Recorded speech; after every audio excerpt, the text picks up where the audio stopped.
সম্মানিত বন্ধুগণ, আসসালামু আলাইকুম। দূরে কাছে দেশে অথবা সে বাইরে থেকে প্রাণপ্রিয় বন্ধুরা ঠিক এই মুহূর্তে যে যেখান থেকে বাস্তব জীবনের গল্প শোনার জন্য আমার সাথে জয়েন করেছেন আমি আপন। আর যে আপন জীবনের গল্পের 1356তম পর্বে আপনাকে প্রতিদিনের মতো স্বাগতম জানাচ্ছি। প্রিয় বন্ধুরা, আজ আমি আপনাকে শোনাবো রাজধানীর ঢাকার ছেলে মোহাম্মদ হৃদয়ের জীবনের হৃদয় কাঁপানো চরম প্রতারণামূলক এক করুণ বাস্তব জীবন কাহিনী। বন্ধুগণ, আজকের গল্পের টাইটেল মায়ের সংসারে সতীন হয়ে ঢুকেন মেয়ে। রাজধানী ঢাকার বুকে সম্ভ্রান্ত পরিবারের এমন এক তাজ্জব ঘটনা যা শোনার পরে রীতিমতো আপনার চোখ কপালে উঠে যাবে। চরম প্রতারণামূলক এক করুণ বাস্তব জীবনের গল্প। সবাইকে অনুরোধ করব শুরু থেকে শেষ পর্যন্ত হৃদয় কাঁপানো বাস্তব গল্পটা আপনার প্রত্যেকে আমার মুখে শুনবেন এবং গল্প শেষে রাজধানী ঢাকার ছেলের হৃদয়কে আপনার মতো করে একটা মন্তব্য কমেন্ট বক্সে লিখবেন। ধন্যবাদ সবাইকে। সুপ্রিয় বন্ধুগণ, আসসালামু আলাইকুম। আমার নাম মোহাম্মদ হৃদয় হাসান, আমার বাড়ি রাজধানী ঢাকা। বন্ধুরা, আমি আমার জীবনের গল্পটা শুরু করার শুরুতে আপনাদেরকে আমার পরিবারের সম্বন্ধে জানিয়ে রাখি। আমার পরিবারে আমি আছি, আমার বাবা আছে, মা আছে, রয়েছে আমার ছোট একটা ভাই। আমরা টোটাল 2 ভাই, আমাদের কোনো বোন নেই। আমাদের পরিবারটা রাজধানী ঢাকার বুকে এক উচ্চবিত্ত পরিবার। আমার বাবা পেশায় একজন বিজনেসম্যান। যদিও আমার বাবা প্রথমে একজন সরকারি চাকরিজীবী ছিলেন, কিন্তু বরাবরের মতো আমার আব্বার ব্যবসার দিকে মনোযোগ ছিল। আব্বা ছোটোবেলা থেকে নাকি ব্যবসার প্রতি খুব ঝুঁকে ছিল। সরকারি চাকরি হওয়ার পরেও আমার বাবা ছোট্ট একটা ব্যবসা ধরে ওই চাকরি ছেড়ে দেয় এবং ছোট ওই ব্যবসা থেকে আজ আমার বাবা রাজধানীর ঢাকার বুকে একজন প্রতিষ্ঠিত ব্যবসায়িক। আমাদের অনেকগুলো ব্যবসা প্রতিষ্ঠান রয়েছে। আমি আমার শৈশব দিনগুলো থেকে আজকের এই মুহূর্ত পর্যন্ত তেমন কোনো অভাব অনটন দেখিনি। বড় সুখে শান্তি আর আরাম আয়েশে আমার শৈশবের দিনগুলো কাটে। আমি আমার জীবনের গল্পটা আমার কলেজ জীবন থেকেই শুরু করি, কারণ আমার স্কুল জীবনে তেমন কোনো ঘটনা নেই। শুধু সুখ শান্তি আর ভালোবাসায় কাটে আমার অতীতের সময়গুলো। আমি যখন কলেজে পড়ি তখন আমার যেটুকু মনে আছে, প্রায় প্রতিদিনই আমার আব্বার বিভিন্ন জায়গায় অনুষ্ঠান থাকতো। কখনো বিয়ের অনুষ্ঠান, কখনো এই অনুষ্ঠান, কখনো ওই অনুষ্ঠান। বিভিন্ন অনুষ্ঠানে আমার বাবা আমার মাকে নিয়ে আমাদেরকে নিয়ে যেত। তো আমার এরকম অনুষ্ঠানগুলোতে যেতে ভালো লাগতো না। আমি আব্বার সাথে সবসময় রাগারাগি করতাম যে আমি যাব না, আমাকে নিও না, আমার ভালো লাগে না। যতই আমার বাবাকে বলতাম, কিন্তু বাবা আমার কোনো কথাই শুনতো না।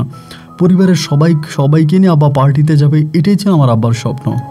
যার কারণে আমার ওই যাব না কথার কোনো মূল্যই আমার আব্বা দিত না। আমার আব্বা বরাবরের মতো একজন ভ্রমণ প্রিয়াসী মানুষও ছিল। প্রতি 2-3 মাস পর পরেই দেশে এবং দেশের বাইরে আমার আব্বা ঘুরতে যেত। প্রচুর পরিমাণের বিনোদন প্রিয় একজন মানুষ ছিলেন। রাতকে রাত আমার আব্বা গান শুনতেন, মিউজিক বাজাতেন এবং খুবই উদার এবং ভালো মনের একজন মানুষ ছিলেন। তো কলেজে যখন পড়ি তখন থেকে আব্বা আমাদেরকে বিভিন্ন অনুষ্ঠানে নিয়ে যেত, আমরা যাইতাম। এরকম করতে করতে কিছুদিন পরে আমার আব্বা আমার মা একদিন আমাকে বলতেছে যে আমার মা আমার আব্বাকে বলতেছে, একটা কাজ করো, হৃদয়ে বিয়ে করাই দাও। তা আমার বয়সও যদি মোটামুটি আমি কলেজে পড়ি, কিন্তু আমি দেখতে শুনতে অতটা বড় হয়ে যাইনি। অনেক মানুষ দেখবেন অনেক বয়স, কিন্তু দেখতে শুনতে অনেকটা খাটো থাকে। আমি দেখতে অনেকটা এরকম হয়েছি, লাইক আমার মায়ের মতো। আমার মাও দেখতে একেবারে এখনও অনেক ইয়াং, অনেক খাটো, অনেক হ্যাংলা টাইপের একজন মানুষ। আমিও আমার মায়ের মতোই হয়েছি, অতটা শরীরের দিক থেকে বাড়ি নাই। তাই আম্মা যখন আমার আব্বাকে বললো, আব্বা তখন হেসে বললো, হৃদয়ের কি এখনও বিয়ের বয়স হয়েছে? আর হৃদয়কে যদি এখন বিয়ে দেই, হৃদয়ের বউ হৃদয়কে কোলে নিয়ে হাঁটবে। এরকম করে আমার আব্বা তখন হাসি ঠাট্টা করে। আমার তখন খুব রাগ লাগার পরে আমি একটা পর্যায়ে ওখান থেকে উঠে যাই। তো উঠে যাওয়ার পরে আমার আব্বা আম্মার মাঝে কী কথা হয় সেটা আমি জানি না। পরের দিন বিকেলবেলা আমার আম্মা তখন আমাকে বলতেছে, হৃদয়, তোর সাথে আমার একটু কথা আছে। যদিও আমি পরিবারের বড় ছেলে হয়ে থাকি, সবসময় আমার আব্বা আম্মা আমার সাথে অনেক বিষয় নিয়ে কথাবার্তা বলে। তা আমি তখন বললাম যে, মা কী বলবা? আমার মা তখন বলে, আমি তো ওই দিন গতকালকে রাতে তোর সাথে দুষ্টুমি করেছিলাম, এখন তোর আব্বা আমার একটা প্রস্তাব দিল, এখন ওইটা কি করবো আমারে বলতো। আমি তখন বললাম, আব্বা প্রস্তাব দিল? কি প্রস্তাব? মা তখন বলে, তোর মনে আছে আজ থেকে অনেক বছর আগে, প্রায় 2 বছর আগে লতিফ খান নামক একজন ভদ্রলোকের মেয়ের বিয়েতে আমরা গিয়েছিলাম, তোর আব্বার বন্ধু লতিফ খান। আমি তখন বললাম যে হ্যাঁ মনে আছে তো, মোটা করে আঙ্কেলটা ছিল, মাথায় চুল ছিল না, ওনার মেয়ের বিয়েতে আমরা গিয়েছিলাম। আব্বা না ওই মেয়ের বিয়েতে উকিল দিল? আমার মা বলে, হ্যাঁ তোর আব্বা তো ওই মেয়ের বিয়েতে উকিল দিছে। এখন লতিফ খান তো মারা গেছে। লতিফ খান মারা যাওয়ার পরে ওই মেয়েটা তার স্বামীর বাড়িতে ভালো নাই।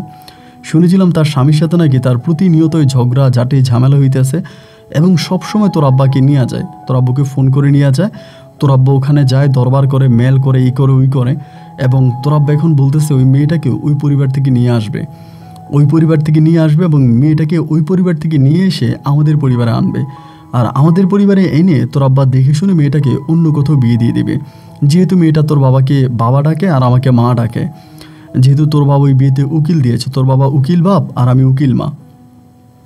আমি তখন বললাম তাহলে তো ভালোই হয়, আমাদের ঘরে কোনো মেয়ে মানুষ নাই, হঠাৎ করে যদি ওই আপুটা আসে, আপুটাও তো দেখতে শুনতে অনেক ভালো ছিল, ওনার নাম কী ছিল? আমার আম্মা বলে তিথি। আমি বললাম হ্যাঁ হ্যাঁ হ্যাঁ তিথি। তো তিথি আপু যদি আমাদের বাসায় আসে তাহলে তো মানে খারাপ হবে না, ভালোই হবে, তাই তুমি এই প্রস্তাবে রাজি হয়ে যাও, এটা আমাকে জিজ্ঞেস করার কী আছে? আমার মা তারপরেও বললো যে আমি তোর কাছ থেকে একটু জিজ্ঞেস করে নিলাম আর কি। তাই আমি বললাম ঠিক আছে। এভাবে 2-3 দিন কাটার পরে হঠাৎ করে এই তিথি আপু আমাদের বাসায় চলে আসে। তো এই তিথি আপু দেখতে শুনতে অনেকটা কিউট ছিলেন, মানে একটু বয়স বেশি, কিন্তু বয়সটা বেশি হলেও না তার ওই বয়সটা দেখা যায় না, মানে বোঝা যায় না। দেখতে শুনতে যথেষ্ট লম্বা, ফর্সা এবং খুবই মায়াবী চেহারার একজন মানুষ। এই তিথি আপুদের বাসায় আসার পরে আমাদের বাসাটা না পুরো একটা বিনোদন কেন্দ্র হয়ে গেল। আমাদের বাসায় সব কিছুই ছিল, শুধু একজন বিনোদনী মানুষ কম ছিল। আমার আব্বা ছিল, কিন্তু আব্বুর সাথে তো আমরা ওভাবে মিশতাম না। তিথি আপু আসার পর থেকে প্রতিদিন রাতে মজার মজার খাবার রান্না করা, সকালবেলা ঘুরতে যাওয়া, বিকেলবেলা বাসায় আড্ডাবাজি করা, বৃষ্টি হলে খিচুড়ি রান্না করা, সব কিছু মিলিয়ে তিথি আপু আমাদের বাসায় এমন একটা জায়গায় বসে যায় যে তিথি আপুকে ছাড়া আমরা কিছুই বুঝি না। তো আমার আব্বা তখন তিথি আপুর সাথে খুব ভালোভাবে ব্যবহার করতো, আমার আম্মাও ব্যবহার করতো। তিথি আপু বরাবরের মতো আমার আব্বুকে আব্বু বলেই ডাকতো, আমার মাকে মা বলেই ডাকতো, আর আমাদের 2 ভাইকে তিথি আপু অনেক আদর করতো, অনেক ভালোবাসতো। আমরা যদি কোনোভাবে অসুস্থ হয়ে যেতাম, আমরা 2 ভাই, তিথি আপু খাওয়া দাওয়া বন্ধ করে দিত। আমার বাবা মায়ের থেকেও বেশি তিথি আপু আমাদেরকে নিয়ে টেনশন করতো। এরকম করেই তখন সময়গুলো কাটতেছে, আস্তে আস্তে দিন আর রাতগুলো পার হচ্ছে। এই হতে হতে একটা পর্যায়ে আমার আম্মু তখন আমার আব্বুকে বলতেছে, তিথি আপু তখন প্রায় আমাদের বাসায় 1 বছরের মতো থেকে গেছে। আমি তখন ইন্টার ফার্স্ট ইয়ার থেকে ইন্টার সেকেন্ড ইয়ারে উঠে যাই ওই সময়তে। তো আমার আম্মু তখন বলতেছে, তিথি তো আমাদের বাসায় আজকে 1 বছর, ওর তো বয়সও বেড়ে যাচ্ছে, আগে স্বামীর সাথে ডিভোর্স হয়ে গেছে, তাই এখন একটা ভালো ঘর দেখে তিথিকে বিয়ে দিয়ে দাও, ভালো একটা ঘর দেখে বিয়ে দিয়ে দাও, মেয়েটার বয়স বেড়ে যাচ্ছে, এবং মেয়েদের যদি বয়স বেড়ে যায় তাহলে তাদেরকে ভালো জায়গায় বিয়ে দেওয়া যায় না, ভালো সম্বোধন পাওয়া যায় না। একটা কাজ করো, যেহেতু মেয়েটার এখন মানে দেখতে শুনতে ভালোই আছে, বিয়ে দিয়ে দাও। আমার আব্বা তখন এই জিনিসটা গায়ে নেয় না, মানে আমার আব্বা বলে দিব আর কি, অপেক্ষা করো, এত কি আছে, এত করার কি আছে, দিব। মানে আব্বা তিথি আপুর বিষয়টা, মানে তিথি আপুর বিয়ের বিষয়টা আবার শুনতেই পারতো না। আম্মা যখনই তিথি আপুর বিয়ের কথা বলতো, আব্বা তখনই রেগে যাইতো যে আরে তুমি এরকম করতেছো কেন, ও আমাদের বাসায় থাকুক না, থাকলে সমস্যা কি, বিয়ের এখনও সময় হয়নি, বিয়ে দিব, এরকম করে আম্মু তখন ঘুরেই আসে। এই করতে করতে আমার তখন ইন্টারমিডিয়েট পরীক্ষা, আমি তখন ইন্টার পরীক্ষা দিই। ইন্টার পরীক্ষা দেওয়ার কিছুদিন পরেই আমার আম্মা তখন তিথি আপুর জন্য একটা ভালো বিয়ের সম্বোধন নিয়ে আসে। ছেলে ছিল অ্যাডভোকেট, ঢাকাতে হচ্ছে প্র্যাকটিস করতে, এবং দেখতে শুনতেও খুব ভালো ছিল। এই বিয়ের ঘরটা নিয়ে আসে, বিয়ের ঘরটাই না আমার আম্মা তখন আমার আব্বাকে বলে যে তিথির জন্য একটা ভালো বিয়ের ঘর নিয়ে আসছি, এবং ছেলেও দেখতে শুনতে খুব ভালো, তুমি কি বলো? আমার আব্বা তখন সোজা সাপটা আমার মায়েরকে বলে দিল যে আমি তিথিকে বিয়ে দিব না।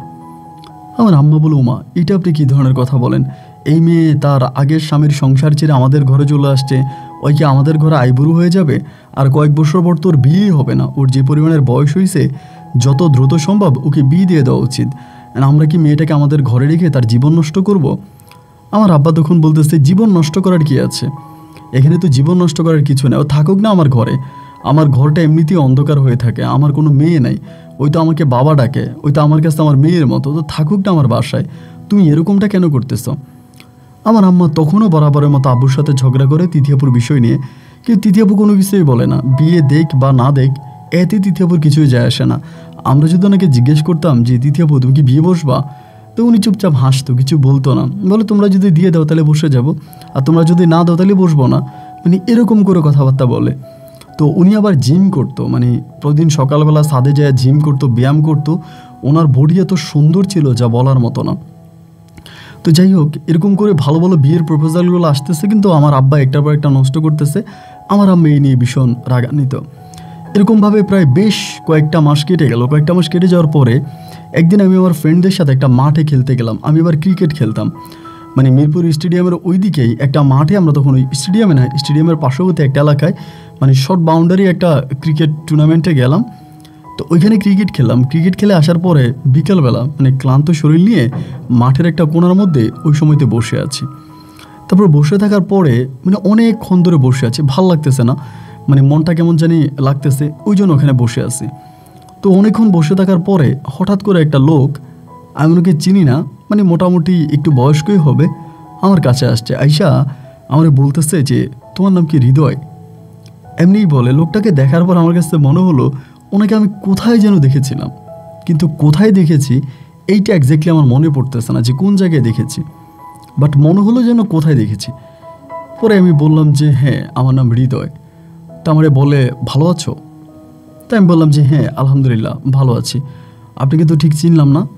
বলে আমার নাম তারেক।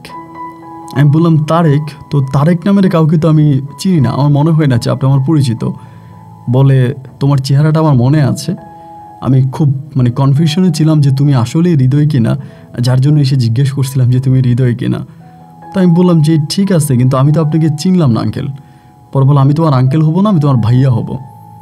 তো আমি খুব লোকটার দিকে আনমনা চোখে তাকিয়ে আছি, কিরে আমার ভাইয়া হবে, এবং এমন করে কথা বলতেছে যেন উনি আমার খুব পরিচিত, মানে আমার পরিবারের কেউ, এত আদর করে বা এত কাছে থেকে কথা বলতেছে, বাট আমি তো ওনাকে চিনি না। পরে আমি বললাম আচ্ছা ঠিক আছে ভাইয়া বলেই ডাকি, যে ভাইয়া আসলে আমি আপনাকে চিনতেছি না, আপনি মানে কি বলতেছেন বা আপনি আমাকে কীভাবে চিনছেন, আমি আপনাকে চিনি না। পরে বলে তোমাদের বাসা অমুক জায়গায় না? আমি বললাম হ্যাঁ আমাদের বাসা অমুক জায়গায়। বলে তোমাদের বাসায় তিথি থাকে না?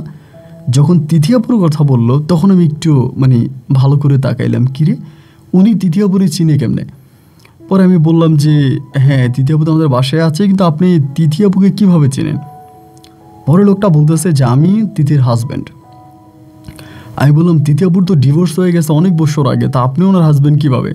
তখন বলে হ্যাঁ আমি তিথির ডিভোর্সি হাজব্যান্ড, তিথির সাথে আমার তালাক হয়ে যায়, ডিভোর্স হয়ে যায়, আমি তিথির প্রাক্তন স্বামী। তো তিথি কেমন আছে আমারে বলে। আমি বললাম যে হ্যাঁ তিথি আপু ভালো আছে। ও আচ্ছা তাহলে আপনার নাম কি? তারেক ভাইয়া? বলে হ্যাঁ আমার নামই তারেক। তো আমি বললাম ও আচ্ছা, তিথি আপুর মুখে আপনার নাম শুনেছিলাম, বাট আমি আপনাকে দেখেছি, আমার চেহারাটা মনে নেই, সরি, বাট আপনি খুব ট্যালেন্ট যে আমাকে দুই একবার দেখেই আজ এত বছর পরও আপনি আমার চেহারা মনে রাখছেন, এইটা তো সত্যি অবাক করা একটা বিষয়, আপনি খুব ট্যালেন্ট একজন মানুষ। তো আমি বললাম যে আচ্ছা যাই হোক আমি চলে যাই, মানে আমি চলে যাবো, স্কিপ করবো, যেহেতু দ্বিতীয় বছর তোমার ডিভোর্স হয়ে গেছে আর এই লোকটা ভালো ছিল না, এটা আমার আব্বা আম্মা বলতো, তো যার জন্য আমি চলে যাব। পরে বলে যে হৃদয় তোমার সাথে আমি একটু কথা বলতে চাই, মানে আমাকে একটু টাইম দেওয়া যাবে? বেশি না, ধরো 10-15 মিনিট। আমি বললাম আচ্ছা ঠিক আছে, আমি তো মাত্র খেলে আসছি, টায়ার্ড লাগতেছে, তাও বলেন কি বলবেন। পরে বলে তিথিকে কি বিয়ে দিছ? আমি বললাম বিয়ে তো আসলে অনেক ভালো ভালো বিয়ের প্রপোজাল আসতেছে, এখন আম্মা যদিও রাজি, আমার আব্বা এই মুহূর্তে তিথি আপুকে বিয়ে দেওয়ার জন্য রাজি না, তো সত্যি কথা বলতে গেলে এখনও বিয়ে হয় নাই। পরে এই লোকটা বলতেছে যে তিথিকে বিয়ে দেওয়ার জন্য তোমার আব্বা কোনো দিনও রাজি হবে না। তার কথাটার মাঝে কেমন জানি একটা সন্দেহ একটা ভাব ছিল। পরে আমি বললাম যে ভাইয়া এটা কী বললেন, আসলে বুঝলাম না, যে আমার আব্বা কখনোই তিথি আপুকে বিয়ে দিতে চাইবে না বা তিথি আপুর বিয়েতে আমার আব্বা রাজি হবে না, কথাটা জানি কেমন লাগলো না ভাইয়া? তখন উনি আমাকে বলতেছে কেন, কেমন লাগছে তোমার? আমি বললাম না, কথাটা জানি কেমন মাইন্ডে লাগার মতো, আমার আব্বা কেন রাজি হবে না? অবশ্য আমাদের ঘরে কোনো মেয়ে মানুষ নাই, আর তৃতীয় আপু আমার বড় বোনের মতো, উনি আমাদের বাসায় আসছে বলে আমরা সবাই অনেক এনজয় করতেছি, অনেক ভালো আছি, আমাদের ফ্যামিলিতে সবাই অনেক মানে মজা মাস্তি করতেছি, এবং উনি আসার পর আমাদের পরিবারে মনে হলো যেন আনন্দটা দ্বিগুণ হয়ে গেছে।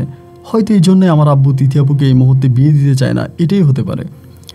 উনি হাসি দিয়ে বলল যে আসলে এইটা না। আমি বললাম তো এইটা না হলে কোনটা? উনি বলে তোমার আব্বা জীবন থাকতে কখনোই তিথিকে বিয়ে দিবে না।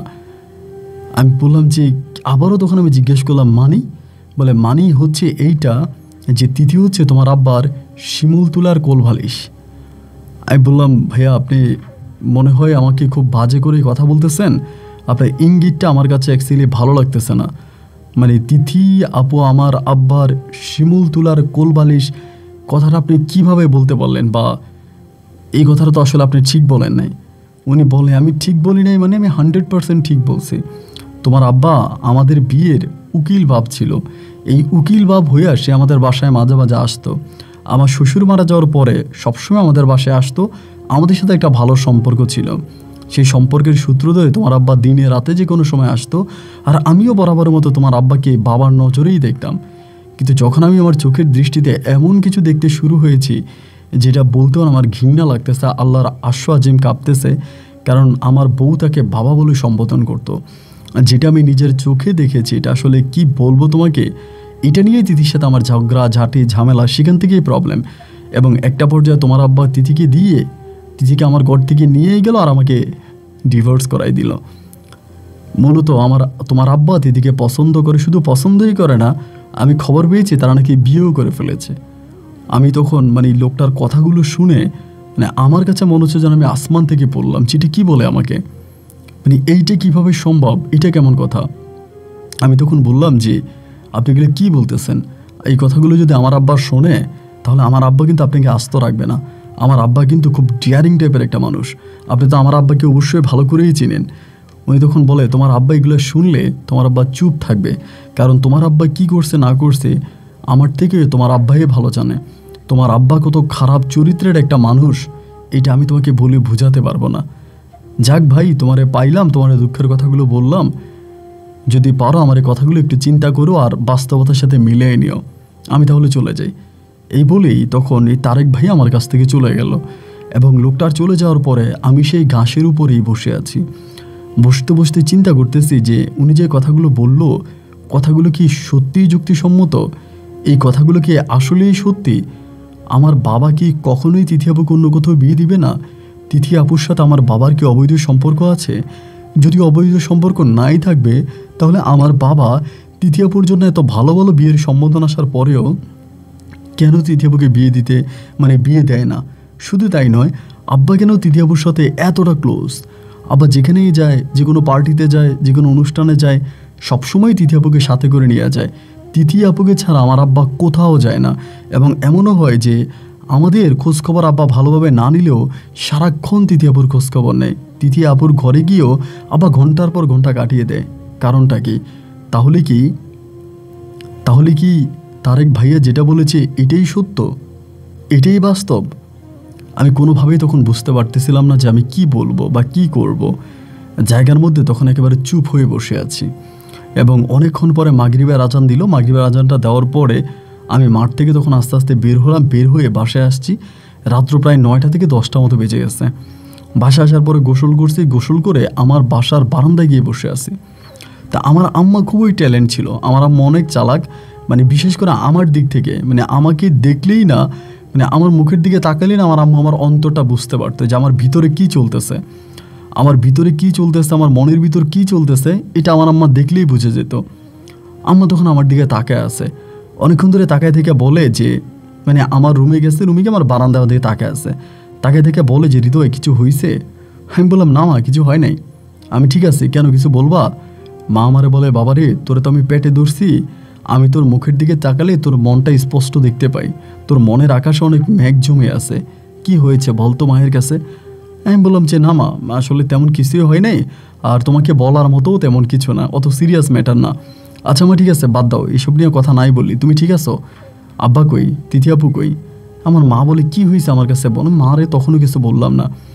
সারাটা রাত ঘুমাইতে পারলাম না, কখনো খাটের এই পাশে কখনো ও পাশে, দুপাশে চিন্তা করতেছি যে আমি যে বাবাকে ফেরেস্তার মতো জানি, যে বাবার মুখে সাদা সাদা দাড়ি পেট পর্যন্ত পরে, টুপি মাথায় দিয়ে থাকে এবং একবার হজ করা একটা মানুষ 5 ওয়াক্ত নামাজ পড়ে, এই লোকটার চরিত্র এতটাই খারাপ, এটাও কি আমি মেনে নিব? এরপরের দিন সকালবেলা যখন তিথি আপু আব্বা আমরা সবাই একসাথে হইলাম, তিথি আপু চিল্লে আমি আমার আব্বাকে যতবার ডাকি, তিথি আপু তার চেয়েও বেশি আমার আব্বাকে ডাকে। এবং আমার আব্বাও তিথি ছাড়া কিছুই বুঝে না। ওদের এই প্রেম ভালোবাসা দেখে আমার ভিতরের সন্দেহ আরও বাড়তেছে। এমন করে 1 দিন 2 দিন 3 দিন কাটতেছে, আর প্রতিনিয়তই আমার ভিতরের সন্দেহের মাত্রা একটু একটু করে একদম হিমালয় হয়ে গেছে। এরই মাঝে একদিন আমার মা আমাকে বলতেছে যে আচ্ছা হৃদয়, তুই তো ইউনিভার্সিটিতে পড়াশোনা করিস, অনেক মানুষের সাথে উঠা বসা চলাফেরা, তোর মাথায় তো অনেক বুদ্ধি আছে, আচ্ছা মারে একটা সত্যি কথা বলবি তো, মা একটা বিষয় নিয়ে না খুব টেনশনে আছে। আমি বললাম যে কোন বিষয় নিয়ে টেনশনে আসো আমার কাছে বলো।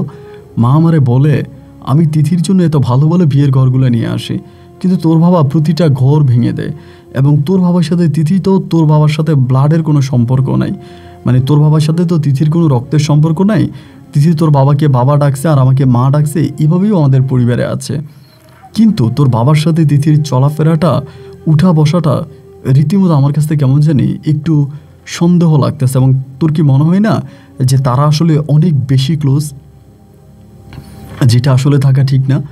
আমি তখন আমার মায়েরে বললাম যে মা, তুমি এটা কীভাবে বুঝলা এবং বুঝতে কেন তোমার এত বৎসর লেগে গেল, এত সময় কেন লাগলো? আমার মা বলে, আমি যেটা বলেছি এটা কি ঠিক বলেছি? আমি বললাম মা, তোমারে কি বলবো, আজকে কয়েকটা দিন ধরে না আমি ঘুমোতে পারতেছি না, আমি খাবার খেতে পারতেছি না, আমি দুটো পা একসাথ করে বসতে পারতেছি না, একটা টেনশান আমাকে কুরে কুরে খাচ্ছে, আমি না পাগল হয়ে যাচ্ছি মা, আমি পড়াশোনাও করতে পারতেছি না। আমার মা তখন আমাকে বলে, কি হয়েছে তুই বলতো আম্মুর কাছে। আমি বললাম আমি আর কি বলবো, যেটা তুমি বলেছো সেটাই, হয়তো তোমার কাছে কোনো প্রমাণ নাই, আমার কাছে এমন প্রমাণও আছে। আমার মা তখন আমাকে জড়িয়ে ধরে বলে, হৃদয় কি হয়েছে বলতো। আমি বললাম মা, তাহলে তোমাকে বলি শোনো, আমি ওই দিন মাঠে খেলতে গেছিলাম এবং খেলার পরে যা যা ঘটলো তারেক ভাইয়ের সাথে আমি সব কিছু আমার মাকে বললাম। বলার পর আমার মা তখন চোখের পানি ছেড়ে দিল, ছেড়ে দিয়ে মা তখন নিচের দিকে তাকায় আছে, তাকায় থেকে বলে, ছোটোবেলায় এই বাসায় আমি কোনো কাজের মহিলা রাখতে পারি নাই এবং আজকের এই বয়স পর্যন্ত তোদেরকে আমি কোলে পিঠে করে মানুষ করেছি, তোর দাদা দাদির সেবা যত্ন করেছি, তারা মারা গেছে, তাদের রান্না বান্না সব আমি করছি।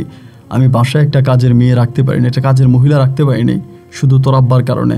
তোর আব্বার চরিত্র এতটাই খারাপ ছিল, সে আমার বাসার একটা কাজের মেয়েকেও ছাড়ে নাই।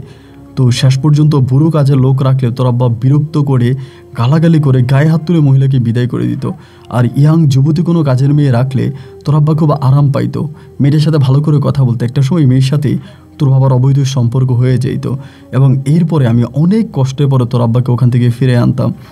তো তোর আব্বা তোদের জন্মের আগ থেকে এভাবে আমাকে জ্বালাইতে আসে, কিন্তু আজকে তোর আব্বা যেটা করলো এটা রীতিমতো আমার মাথায় হাত পড়ে যাওয়ার মতো অবস্থা। কিভাবে পারলো এই কাজটা করতে?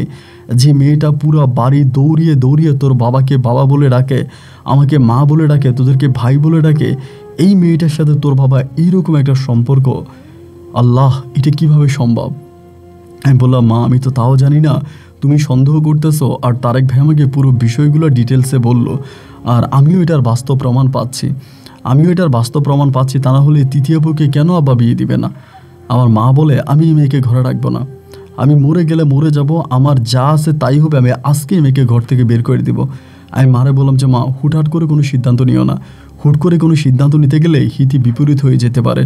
দেখো তারেক ভাই আমাকে বলেছে, এমন হতে পারে যে তারেক ভাইয়ের সাথে তৃতীয় আপুর ডিভোর্স হয়ে গেছে বা আমার আব্বা ডিভোর্স করাই দিছে, এই জন্য হয়তো তারেক ভাই আমার বাবার উপরে খেপে গিয়ে রেগে গিয়ে তৃতীয় আপুর সম্বন্ধে উল্টাপাল্টা, আমার আব্বার সম্বন্ধে উল্টাপাল্টা কথা বলতে পারে।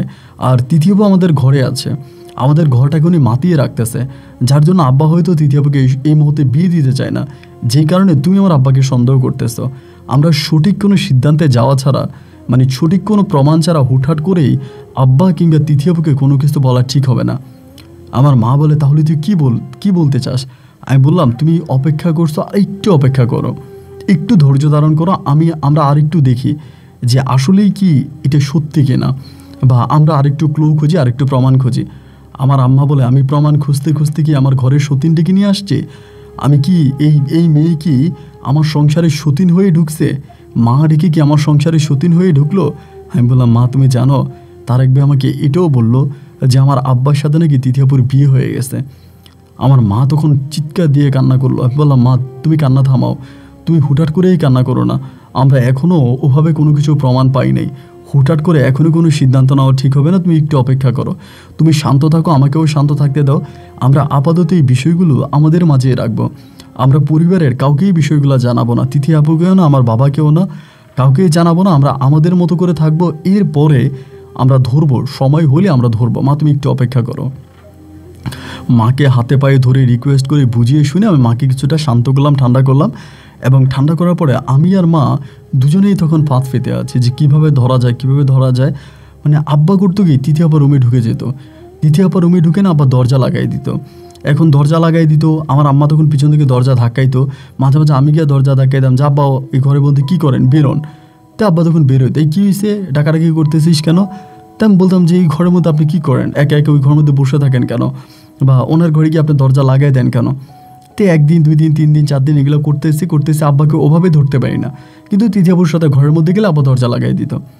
এমন করতে করতে একটা পর্যায়ে আম্মু মোটামুটি অনেকটা খেপে গেল, মানে খুব রেগে গেল। রেগে গিয়ে আমার আম্মা একদিন ঠিক আমার আব্বাকে বলতেছে যে আমি তিথিকে আর আমার বাসায় রাখবো না, হয় তুমি তিথিকে বিয়ে দাও, বিয়ে দিয়ে অন্য কোনো পরিবারে পাঠাও, আর তা না হলে তিথি যাতে আমার ঘর থেকে চলে যায়। এরকম যুবতী একটা মেয়ে যার সাথে তোমার কোনো রক্তের সম্পর্ক নাই, সেই মেয়েটা আমার বাসার মধ্যে এইভাবে হেলে দুলে বেড়াবে, এভাবে থাকবে। আমারও 2টা যুবক ছেলে আছে এবং আমি এই মেয়েটাকে আমার ঘরে রাখবো না। আমার আব্বা তখন বললো, তিথি তো আমার কাছে আমার মেয়ের মতো, আর হৃদয়ের কাছে, হৃদয়ের ভাইয়ের কাছে তো তিথি তাদের বোনের মতো, তাহলে তুমি এরকম করে চিন্তা করতেছো কেন? আমার মা তখন বললো, কে কার ভাব আর কে কার মা, কে কার ভাই, কে কার বোন, এইসব আমার দেখার দরকার নেই।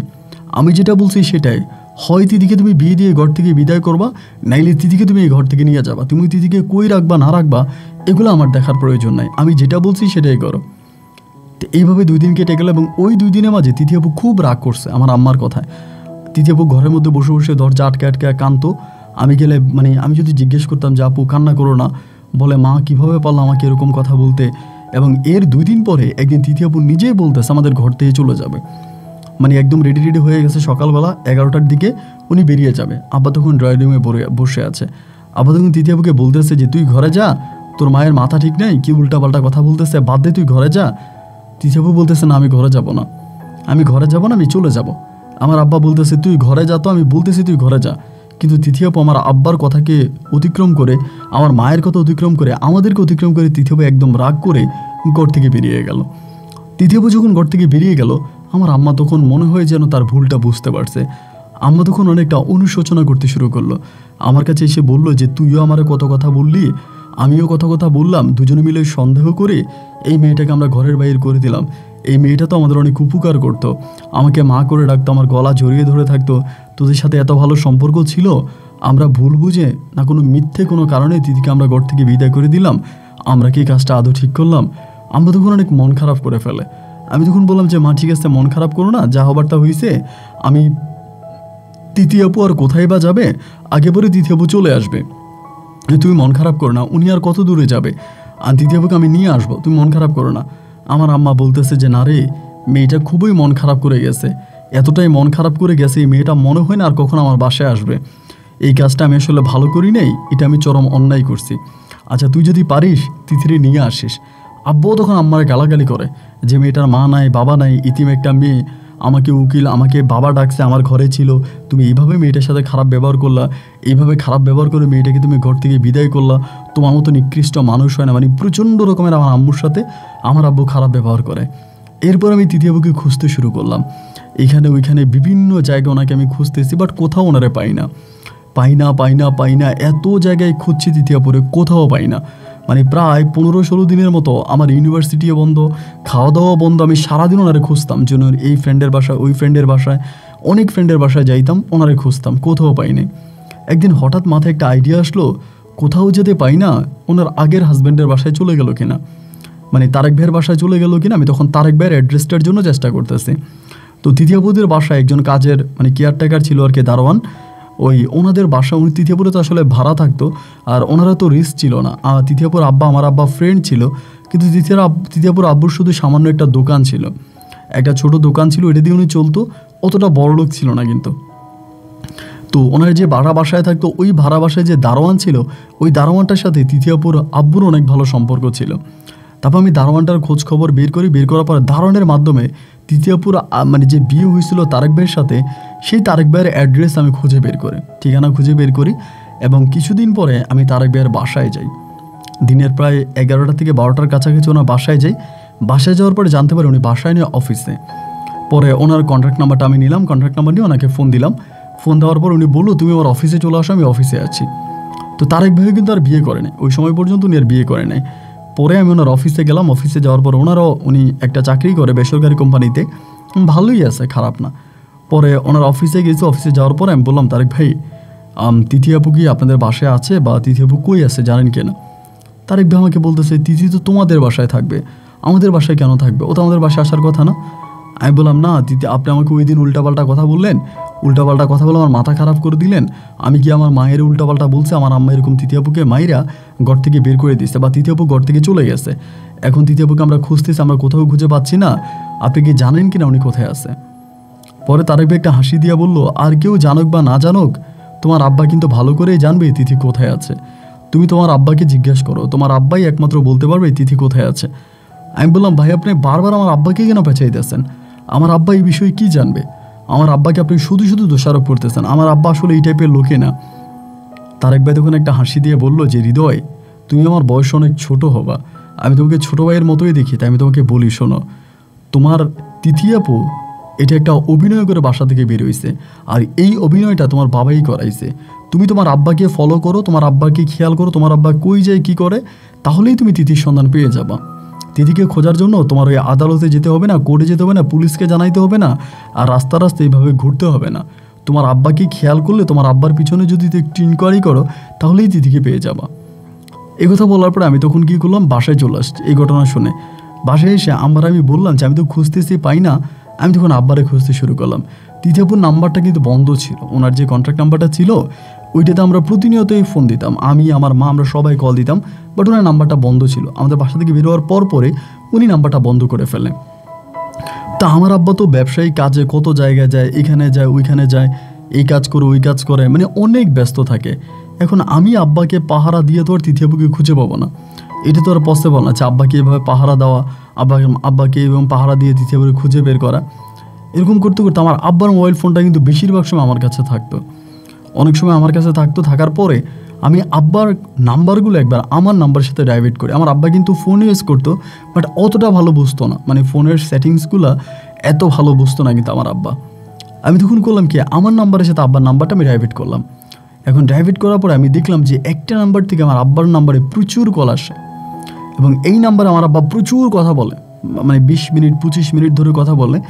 এবং ওই নাম্বারটা দিয়ে আমার একটা মেয়ে বান্ধবী ছিল, নাম হচ্ছে অহনা, আমার খুব মানে ক্লোজ বান্ধবী। তখন আমাদের মাঝে রিলেশন ছিল না, বাট আমার ভালো একটা ফ্রেন্ড ছিল। তা অহনাকে দিয়ে আমি তখন মানে ওই নাম্বারটাতে কল করাই, এবং কল করানোর পরে অহনা আমার সামনে লাউড স্পিকার দিয়ে কথা বলে। আমি শুনতে পাই যে এটা অবিকল তিথি আপুর কণ্ঠ আর কি, তিথি আপুর ভয়েস। তখন আমার মনে হলো, কিরে তারেক ভাই যা বললো তাই তো সত্য। তারেক ভাই বললো যে তিথি আপু যদি আমাদের ফ্যামিলির কারোর সাথেই যোগাযোগ না করে, কারোর সাথেই কথা না বলে, তাহলে কিন্তু আমার আব্বুর সাথে কথাবার্তা বলবে, আব্বুর সাথে তিথি আপু অবশ্যই কথা বলবে, এবং আব্বুর সাথে তিথি আপুর সম্পর্ক আছে। তখন আমি দেখলাম যে এটাই বাস্তব, তা না হলে আব্বুকে ওই তিথি আপুর সাথে কথা বলে। এইভাবে প্রায় 1 দিন 2 দিন 3 দিন 4 দিন করে কাটতে একদিন বাসায় গিয়ে দেখি যে আম্মা কান্না করতেছে, মানে চিৎকার করে কান্না করতেছে আর বলতেছে, ব্যাগটেক সব কিছু নিয়ে আমরা এই বাসা থেকে চলে যাব। আমি বললাম যে এটা কী বলো, আমাদের বাসা, আমরা এই বাসা থেকে কেন চলে যাব? আমার আম্মা তখন বলে, তোর আব্বা আরেকটা বিয়ে করছে। আব্বা আরেকটা বিয়ে করছে, এটা তুমি কই শুনলা? এটা তোমার কে বললো যে আব্বা বিয়ে করছে? মানে এটা কেমন কথা? আমার আম্মা বলে, হ্যাঁ তোর আব্বু বিয়ে করছে, আমি জেনে গেছি তোর আব্বু বিয়ে করছে, এবং তোর আব্বু ওই বউয়ের কাছে মাঝে মাঝে যায়, বউয়ের কাছে মাঝে মাঝে থাকে, এটা গোপন সূত্রে আমি খবর পাইলাম। আমি বললাম, তা গোপন সূত্রে তোমার এই খবরটা দিল কে? আমার আম্মা বলে, আমাদের বাসার ড্রাইভার দিছে। আবার ড্রাইভারের কথা তোর আব্বাকে বলিস না, বললে কিন্তু তোর আব্বা ওই ড্রাইভারকে মানে চাকরি থেকে বিদায় করে দিবে। তো আমি বললাম যে ড্রাইভারের বাড়ি নোয়াখালী, তা নোয়াখালী মানুষকে ভালো হয়, একটা কথা বললো আর এটাই তুমি বিশ্বাস করে নিলা? দূর মা, এটা কোনো কথা হইলো? আমি ড্রাইভারের সাথে কথা বলবো। আমার আম্মা বলে, না না না, ড্রাইভার যেটা বলেছে এটা সত্য, এবং এই ড্রাইভার আমাদের বাসায় আজকে 10-15 বছর ধরে আছে, আমি ওরে ভালো করেই চিনি, ও কখনোই আমার সাথে মিথ্যা বলবে না, ও কখনোই আমাকে মিথ্যা বলবে না, ওর আমার কাছে সত্যি ছাড়া মিথ্যা বলবেই না, ও যেটা বলছে এটাই সত্যি, তোর আব্বা আরেকটা বিয়ে করছে, আমরা এই বাসা থেকে চলে যাব। আমি বললাম, আচ্ছা ঠিক আছে, আব্বা যদি আরেকটা বিয়ে করেও থাকে আমি এটা পরে দেখতেছি, তুমি একটু শান্ত হও। আমারে কোনোরকম শান্ত করে পর আমি ড্রাইভার আঙ্কেলের বাসায় গেলাম। বাসায় যাওয়ার পর ওই লোকটি একটু বয়স্ক, মানে মধ্যবয়স্ক থেকে একটু বেশি, আমার আব্বার থেকে একটু ছোট আর কি। পরে আমি বললাম, আঙ্কেল মানে এরকম ঘটনা আমার আম্মা বললো, এটা কতটুকু সত্যি? এবং এইটা বলার পর আমার দিকে তাকায় আসে, ওনার চোখের বাসাগুলো এতটাই করুণ ছিল। আমি বললাম যে আপনি আমার দিকে তাকায় বলেন তো, আসলেই কি আপনি আমার মাকে যেগুলো বলেছেন এগুলো সত্য?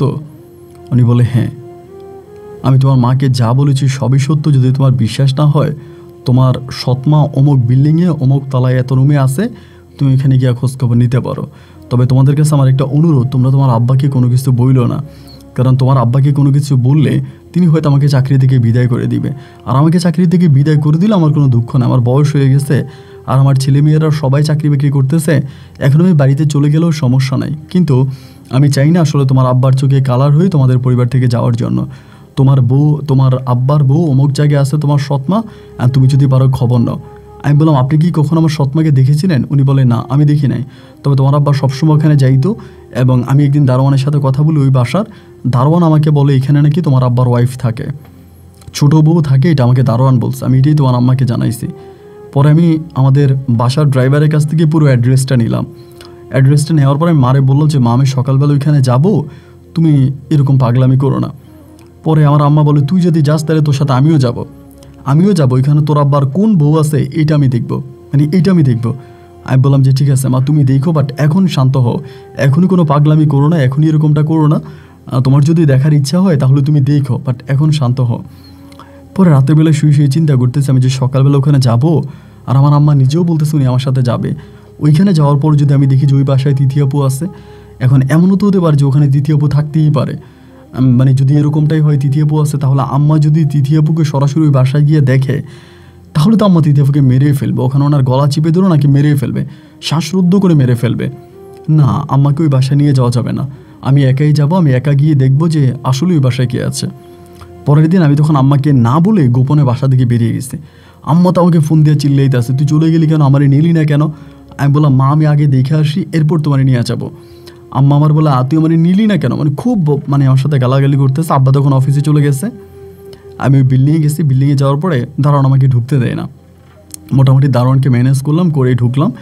ঢুকার পরে যে ফ্ল্যাট নাম্বার বললো 3 তলায়, ওই ফ্ল্যাটে গিয়ে 304 নাম্বার ফ্ল্যাট ছিল, ওই ফ্ল্যাটে গিয়ে আমি যখন কলিং বেল টিপ দিলাম তখনই দেখলাম যে দরজা খুললো তৃতীয় আপু।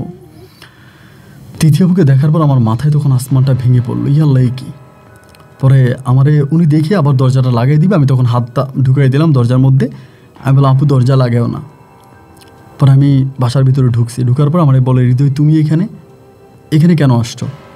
আমি বললাম আপনাকে দেখতে আসছি। পরে বলে আমি এখানে আসছি এটা তুমি জানলা কী করে? আমি বললাম এখন তো ইন্টারনেটের যুগ, মানে ডিজিটাল জামানা, আপনি কোথায় থাকবেন এটা আমি জানবো না, এটা তো বের করা 1-2 এর বিষয়। আপনি আপনার ফোনটা ব্যবহার করেন না, আপনার ফোনে আমি লোকেশন ট্র্যাকিং করে বের করছি। উনি বলে আমি তো সিম ইউজ করি না। আমি বললাম সিম দরকার নেই, ওই মোবাইল ব্যবহার করলেই হবে। পরে উনি বলে যে তাহলে কেন আসছো এখানে, আমাকে আর কতটা অপমান করার বাকি আছে? আমি বললাম তৃতীয় আপু অপমান কি আমি আপনাদেরকে করেছি? আমি আপনাকে করেছি না আপনি আমাদেরকে করেছেন, সেটা বলেন। আমার বাবা আপনার বিয়েতে উকিল দিছে, যার জন্য আমার আব্বা হলো আপনার বিয়ের উকিল বাবা, আর এই উকিল বাবা সাথে আপনি অবৈধ সম্পর্কে লিপ্ত এই লোকটাকে আপনি বিয়ে করলেন, এবং এখন তার সাথে গোপনে গোপনে এখানে সংসার করতেছেন। আপনার কি লজ্জা করে না? আমার খুব জানতে ইচ্ছে করে আদৌ কি আপনি আমার আব্বাকে আব্বা বলে ডাকেন নাকি অন্য কোনো সম্বোধন করেন? উনি নিচের দিকে তাকিয়ে আছে। তৃতীয় নিচের দিকে তাকিয়ে থাকেন, আপনি আমার দিকে তাকান, আমার চোখের দিকে তাকিয়ে আমারে বলেন তো আজও কি আপনি আমার আব্বাকে আব্বা বলেই ডাকেন নাকি অন্য কোনোভাবে ডাকেন? কিছুই বলে না। আমি বললাম তৃতীয় আপু কথা বলেন, চুপ করে থাকেন না, কথা বলেন। আমার আব্বার সাথে আপনার সম্পর্কটা কী? আমার আব্বার সাথে আপনার সম্পর্কটা কী, এবং কেন আপনি আপনার আগের স্বামীকে ছেড়ে আমাদের ঘরে এসে ঢুকছেন, এবং এরপরে এই ঘটনাগুলো কেন ঘটলো, কী কারণে ঘটলো? আমার আম্মার সুখের সংসারে আপনি সতীন হয়ে ঢুকে কেন আমাদের সংসারটাকে এভাবে নষ্ট করলেন? ওই দেখুন নিচের দিকে তাকায় থেকে বলে যে একটা লোক কি 2টা বিয়ে করতে পারে না? আমি বললাম হ্যাঁ 2টা কেন, 3টা করতে পারে, 4টা করতে পারে, 5টা করতে পারে। তার যদি খাওয়ানোর সামর্থ্য থাকে সে 5টা করবে, তাতে তো কোনো সমস্যা নাই। কিন্তু এই দুনিয়াতে এমন কোনো ঘটনা কি আছে যে কোনো বউ তার স্বামীকে বাবা বলে ডাকে? বলেন না, এরকম কোনো ঘটনা কি পৃথিবীতে আছে যে কোনো বউ তার স্বামীকে বাবা করে ডাকতে পারে? উনি তখন আমাকে বলে যে এটা ছিল আমাদের একটা অভিনয়, আমি একটা অভিনয় করছি, তোমার আব্বা আমাকে শিখাই দিছে, যেভাবে শিখাই দিছে আমি সেভাবে অভিনয় করেছি, আমার এখানে কোনো দোষ নাই। আমি বললাম কোনো দোষ আপনার নাই? আপনি আমার আব্বাকে বিয়ে করে আমাদের সংসারে চলে আসছেন, দিব্যি আমার মায়ের কলিজে আপনি আঘাত করে আমার মাকে কান্না করাইতেছেন, আপনার কোনো দোষ নাই? আমি আপনার নামে মামলা করবো। নি বলো করো, তোমার আব্বা তো আমাকে বৈধভাবেই বিয়ে করছে, আমাকে বৈধভাবে বিয়ে করছে, তুমি যদি বলো মামলা করবা তাহলে তুমি করতে পারো, আমার কোনো সমস্যা নাই। হ্যাঁ বললাম তৃতীয় বুঝছি, আপনি এতটা ছোট, মানে এতটা ছোট মন আপনার, আপনি এত ছোট এবং নিরমনের মানুষ, আমি সত্যিই না কখনো ভাবতেই পারি নাই। তো সত্যি আমি অবাক হয়ে গেলাম আজ আপনাকে দেখে, যে মানুষ এতটা খারাপ হতে পারে তা আপনাকে না দেখলে আমি কখনো বিশ্বাস করতাম না। উনি আমাকে বলে যে হৃদয় তুমি কি এখান থেকে চলে যাবা? এদিকে প্লিজ চলে যাও, আমার না ভালো লাগতেছে না, আমি তোমার সাথে কথা বলতে চাই না, আমি তোমার সাথে কথা বলতে চাই না, তুমি এখান থেকে চলে যাও। আমার তখন মানে চোখ থেকে অজরে জল ছড়াইতে আছে, মানে অজরে কান্না আসতেছে যে মানুষটা কীভাবে পারলো এরকমটা করতে। আমাদের মতো একটা সুখী সংসারে একটা কঠিন হানাহুনি দিল। তা আমি কান্না করতে করতে দুপুরে বাসায় আসছি, ওই সময় কিন্তু আব্বা অফিসে। দুপুরে বাসায় এসে মারা তখন বললাম যে মা, আব্বা তিথিয়াপুরেই বিয়ে করছে এবং তিথিয়াপুর সাথেই গোপনে সংসার করতেছে, ওই ফ্ল্যাটে আর কেউ নয়, তিথিয়াপুই আছে। আমার আম্মা তখন বলে আমি তোরে বলেছিলাম না ব্যাগ ট্যাগ সব রেডি কর।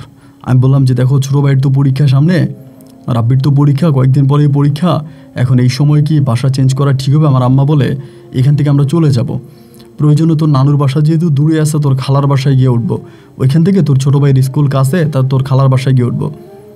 তো সেই বাসা থেকেই ওই মানে দুপুরের মধ্যে আমরা তখন বেরিয়ে গেলাম। যাওয়ার সময় দারোয়ানটা আমার আম্মা বলে গেল তোমার সাহেব আসলে বইলো আমরা চলে গেছে, আমরা আর এই বাসায় আসবো না। পরে আমরা খালার বাসায় গিয়ে উঠছি, মাগরিবের একটু পরে আমার আব্বা আমার নাম্বারে কল দিছে, আম্মারে কল দেয়নি। আমার কল দিয়ে বলতেছে হৃদয় তোরা কই? আমি বললাম আমরা জাহান্নামে। আব্বা বলে মানি আমার সাথে এরকম করে কথা বলতেছিস কেন? আমি কীরকম করে কথা বলবো, কীরকমভাবে কথা বলবো তোমার সাথে, তুমি কি একটা মানুষ? আমার আব্বা বলে আমার অপরাধ। আমি বললাম কী অপরাধ? তুমি তো নিজেই জানো, আয়নার সামনে দাঁড়িয়ে নিজের চেহারাটা একটু দেখো ভালো করে, তুমি তো মানুষ না, তুমি পশু হয়ে গেছো। আমি না অবাক হয়ে গেলাম যে যেই মেয়েটা তোমাকে বাবা করে সম্বোধন করে, যাকে তুমি মা বলে ডাকো, তারে তুমি বিয়ে করে তার সাথে সংসার করতেছো। আমার আব্বা তখন বলে দেখ ওর সাথে আমার ব্লাডের কোনো সম্পর্ক নাই, ও রক্তের কোনো সম্পর্ক নাই, আমি ওর বিয়ে করতেই পারি। আমি বললাম দেখো ব্লাডের সম্পর্ক না থাকলেই বিয়ে করা যায়? বাহ বাবা বাহ। তো যাই হোক, আমি আর তোমার সাথে কোনো কথা বাড়াইতে যাই না, আমরা ওই বাসায় যাবো না, আমরা ওই বাসা থেকে চলে আসছি। আমার আব্বা বলে দেখ যা হবার তা হয়ে গেছে, মাথা ঠান্ডা কর, তোর আম্মাকে নিয়ে বাসায় আয়, সব কিছু আস্তে আস্তে ঠিক হয়ে যায়। বললাম যে না, কোনো কিছুই ঠিক হবে না, আর আমরাও চাই না যে তোমার সাথে আমাদের কোনো কিছু ঠিক হোক। আমরা যে বাসা থেকে চলে আসছি, আমরা এই বাসায় আর ঢুকবো না, ওই বাসায় আর আমরা যাবো না। তুমি তোমার মতো করে থাকো, আমাদেরকে আমাদের মতো করে থাকতে দাও, প্লিজ আমাদেরকেও আর বিরক্ত করো না। আব্বা বারবার ফোন দিত, আমরা কেউই আব্বার ফোন ধরতাম না, আমিও ধরতাম না, মাও ধরতো না, মানে টোটালি আব্বুর সাথে আমাদের আর কোনো যোগাযোগ নাই, কোনো কথাবার্তা নেই। এরই মাঝে প্রায় 2 থেকে আড়াই মাস পরে মাঝে মাঝে আমরা আমাদের বাসার দারোয়ানদের সাথে কথা বলতাম। 2টা দারোয়ান ছিল, ওদের সাথে মাঝে মাঝে কথা বলতাম এবং গোপনে গোপনে তাদের কাছ থেকে আপডেট নিতাম যে আমাদের বাসার কী অবস্থা, কী পরিস্থিতি, এই খোঁজ খবরগুলো আমরা নিতাম। এমন করতে করতে আমাদের বাসার দারোয়ানের মাধ্যমে জানতে পারি আমার আব্বা নাকি ওই তিথিরে নিয়ে মানে এই বাসায় আসছে, এবং শুধু বাসায় আসে নাই, তিথিকে এই বাসায় বউয়ের মর্যাদা দিছে, তিথি এই বাসায় বউয়ের মতো আছে এবং রাজরানীর মতো তিথি গাড়ি নিয়ে ঘুরে বেড়াইতেছে। আমার আব্বার যত কিছু আছে সব কিছু তিথি তখন ভোগ করতেছে। আর এদিক দিয়ে আমরা দুইবে আমাদের পড়াশোনাও প্রায় বন্ধ হয়ে যাওয়ার পথে, আমাদের টাকা পয়সাও নেই, আমার নানু বাড়ির অবস্থা অতটা ভালো না যে আমার মাকে ওভাবে সাপোর্ট দিতে পারবে। মায়ের কিছু গয়নাগাটি ছিল, ওইগুলো বিক্রি টিক্রি করেই আমরা কোনো রকমে চলতেছি। তো এরই মাঝে আমার ফ্রেন্ড অহনা তখন শুধু আমার ফ্রেন্ড না, ও লাইক আমার গার্লফ্রেন্ডও হয়ে যায় সেই সময়টাতে। ও তখন আমাকে বোঝায় যে তিথি মেয়েটা তোমাদের এত ক্ষতি করলো, তোমাদের এইভাবে তোমাদেরকে ধ্বংস করে দিল, ওর উপরে তোমরা কোনো অ্যাকশন নিলা না, ওর উপরে কোনো প্রতিশোধ নিলা না, ওর তো একটা ক্ষতি করতে পারতা, ওর তো কিছু একটা করতে পারতাম, কীভাবে করবো ওরে? ওর তো কোনো দোষই নেই, যা করে আমার আব্বাই করছে, আমার আব্বাই তো ওর সাথে এগুলো করছে, ওর আগের সংসার ভেঙে দিছে, এরপর ওরে আমাদের বাসায় মেয়ে বানায় আইনা ওরে বিয়ে করছে, এগুলো তো আমার আব্বাই করছে। আমার অহনা তখন বলে যে না, এরপরও এই মেয়েটার উপরে তোমাদের একটা অ্যাকশন নেওয়া দরকার ছিল, এই মেয়েটা অনেক দোষ আছে, তার দোষ নেই, এটা কে বললো? এরকম করে সবসময় আমি তখন অহনার সাথে কথা বলতাম, ভার্সিটিতে যাইতাম, অহনার আমি বসতাম, অহনা আমার সাথে কথাবার্তা বলতো, আমি ওর সাথে কথাবার্তা বলতাম, অহনা আমাকে বুদ্ধি দিত যে এটা করো এইটা করো, বিভিন্ন ধরনের পরামর্শ দিত, আমি এগুলো শুনতাম। এরকম করতে করতে একটা সময় অহনা আমাকে বলতেছে যে হৃদয় একটা কাজ করো, তুমি ওই পরিবারে ঢুকো, তোমার মাও বেরিয়ে গেছে, তোমরাও বেরিয়ে গেছো, সবাই ওই পরিবার থেকে চলে আসছো, এইটা আসলে ভালো দেখে না, তুমি ওই পরিবারে ঢুকে তুমি তোমার আব্বার সাথে থেকে কিছু একটা করার চেষ্টা করো, তুমি ওই পরিবারে যাও, এভাবে তাদেরকে পুরা মানে মাঠটা খালি করে দিও না, তারা তো খালি মাঠে গোল দিতেছে, তুমি যাও। আমি তখন আমার মায়েরে বললাম, মা বলো তোর বাবার বাড়ি তুই গেলে যা, আমি যাব না, তোর বাবার বাড়ি তুই গেলে যা, আমি যাব না। পরে আমি বললাম যে আচ্ছা ঠিক আছে, তাহলে তুমি যদি নাই যাও তাহলে আমি যাব। এই সময়টাতে পরে আমি করলাম কি, বাসায় গেছি একদিন হঠাৎ করে, আমি বাসায় যাও তো আব্বা এত খুশি হয়েছে বলার মতো না।